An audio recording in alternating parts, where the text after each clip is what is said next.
لما تفكر في الزنجبار دائم تفكر يا بشواطئ حلوة زي كذا، أو بالخضرة زي كذا، أو بالسياحة زي كذا، بس ما يتوارد إلى أذهانهم إن جزيرة زنجبار كانت في يوم من الأيام مركز رئيسي لتجارة الرقيق في العالم.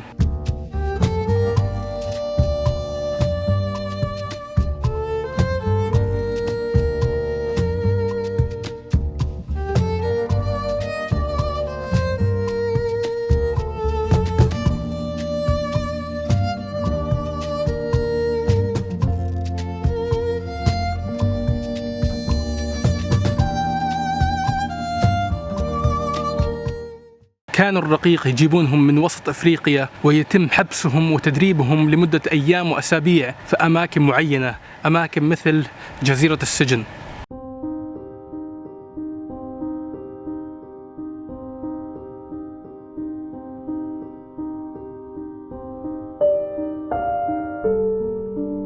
علشان تيجي الجزيرة هذه لازم تاخذ قارب من ستون تاون، تقريبا نص ساعة القارب يجيبك للجزيرة هذه اللي وراي.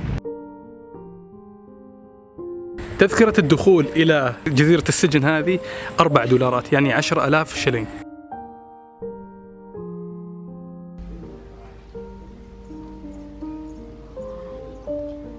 في المبنى هذا اللي وراي كانوا يجيبون العبيد ويحطونهم علشان يعلمونهم الآداب قبل ما يودونهم ويبيعونهم للناس. بالرغم من أن الجزيرة هذه تسمى جزيرة السجن، بس إنها ما عمرها استخدمت كالسجن، استخدمت فقط لتدريب العبيد في وقت من الأوقات، وبعدين بدأوا يحطونها كجزيرة لعزل الناس المرضى إلى ما يتشافون قبل ما يروحون إلى الجزيرة الرئيسية، إلى الأرض الرئيسية اللي هي تنزانيا.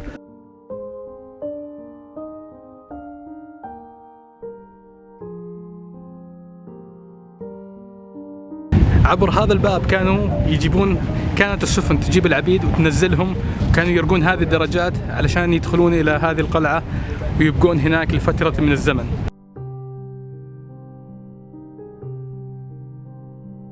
من عام 1850 كانت تجارة العبيد في أوجها في هذه المنطقة، وكانت هذه القلعة تستخدم إنهم يجيبون العبيد ويخلونهم عندهم فترة من الزمن يدربونهم على الأخلاق الزينة وكيف يتعاملون، ويروحون بعدين يبيعونهم في الدول الثانية. كانوا في الليل يربطون العبيد بأشياء زي كذا في الأرض عشان ما يتحركون وما يهربون من هذا المكان.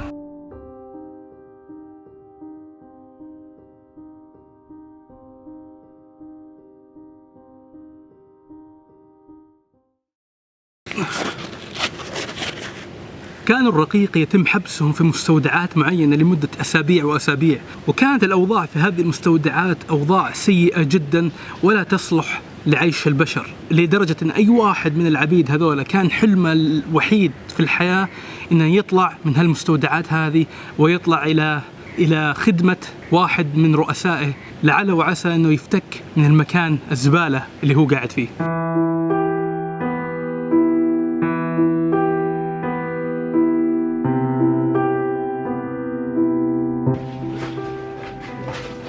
في هذا المكان الضيق كانوا يحطون تقريبا حوالي 75 شخص مع أطفالهم هنا في هذا المكان الضيق علشان يبيعونهم بعدين. This was the slaves room. Were used to recruit slave. So they drop people from here. Yes. If women go this and children. Women and children will come here. كانوا مسوين حفرة في السقف ويحطون الناس يرمونهم تحت، الحريم يروحون في غرفة والرجاجيل يروحون في غرفة، ويكدسونهم لأيام وأيام. كثيرين من الناس ماتوا بسبب الاختناق لأن ما كان في حتى فتحات هوائية. يقول المرشد السياحي إن الفتحات هذه الصغيرة اللي موجودة الحين هذه فتحات حطوها للزوار وللسياح علشان ما ينخنقون زي ما كانوا ينخنقون العبيد في قديم الزمان.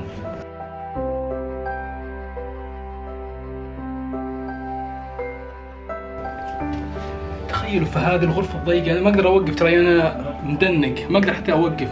كانوا يحطون تقريبا 75 شخص في الغرفة هذه، والغرفة الثانية تقريبا 50 شخص هنا لمدة أيام وأيام إلى ما يجي الموعد ويبيعونهم بأسعار متفاوتة.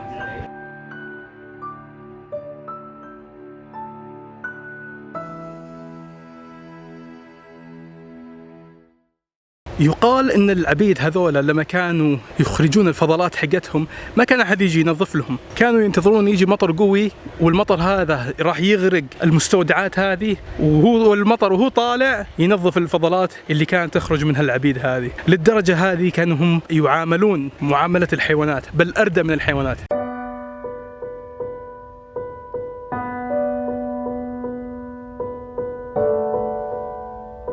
كان العبيد يتم ربطهم بيدينهم ورجولهم وحتى رقابهم بعضهم لبعض، بحيث انهم ما يقدرون يتحركون بتاتا البتة. تجارة الرقيق ما كانت تقتصر فقط على الرجال، ولكن كانت ايضا تشمل الاناث والاطفال الصغار وحتى الرضع. بعض الأحيان حنا نستكثر مشاكلنا ونستكثر العقبات اللي حنا نمر فيها في أيامنا، ولكن إذا نظرنا إلى التاريخ ونظرنا اللي كان يمرون فيها هؤلاء العبيد في يوم من الأيام، تخف مشكلتك وتقول الحمد لله والشكر لله على النعم اللي حنا عايشين فيها.